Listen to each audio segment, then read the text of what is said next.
This tiny red dot is the exact moment a 1 megaton nuclear warhead decides to stop being a machine and start being a star. Most people think that if a nuke went off, they'd hear a massive boom and see a big wall of fire. But they're wrong.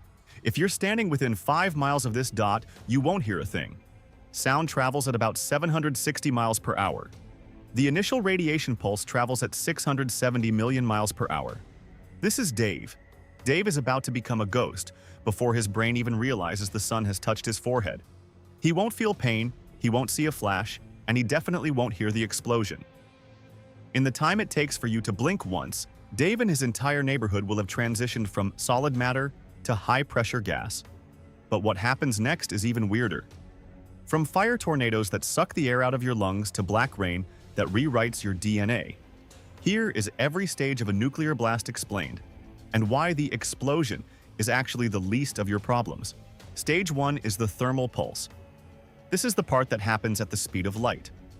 Inside the bomb, atoms are splitting and releasing X-rays so intense they heat the surrounding air to millions of degrees. The air literally becomes a plasma.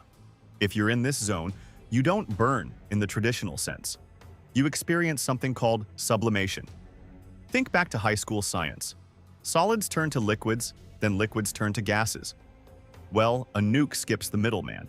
You, the sidewalk, the trees, and Dave's mint chocolate chip ice cream turn directly into gas. I think the weirdest part is the shadows. Because the light is so intense, it actually bleaches the concrete around objects, leaving a nuclear shadow of where a person was standing. It's a permanent photograph of your final second on Earth. Honestly, this is the lucky group. You're gone before your nervous system can even send a "hey, something's wrong" signal to your brain. Now, the air starts to catch up. This is the shockwave. Think of the air as a solid wall of lead moving at 700 miles per hour. As this wall hits a building, it doesn't just push it over, it shatters it into a billion projectiles. If you're in a brick house 3 miles away, you aren't hit by a wave. You're hit by a million tiny red bullets. The pressure change alone is so violent, it can spontaneously collapse human lungs and pop eardrums like bubble wrap. It's a physical hammer the size of a city. And then, just to be extra, the wind changes direction. The fireball has risen, creating a massive vacuum at the center. Now, all that air that was just pushed out comes rushing back in at 300 miles per hour to fill the hole. It's a push-pull that ensures anything left standing after the first wave is finished off by the second. While the shockwave is busy knocking things down, the heat is busy turning the rubble into an oven. This is the firestorm. The vacuum we just talked about doesn't just suck in air, it sucks in oxygen.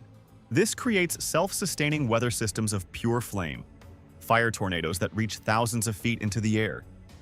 If you survive the blast in a concrete basement, the firestorm will actually suck the oxygen out of the room to feed itself. You won't burn. You'll just go to sleep. It's remarkably efficient in the worst way possible. Everything starts to melt, not just wood, but the asphalt on the roads. The city starts to look like a giant bubbling soup of gray and orange. About an hour later, the black rain starts. All that vaporized city, the concrete, the cars, the people, has risen into the stratosphere and cooled down. Now it's falling back as sticky, radioactive soot. If it touches your skin, it delivers a lethal dose of radiation directly to your cells.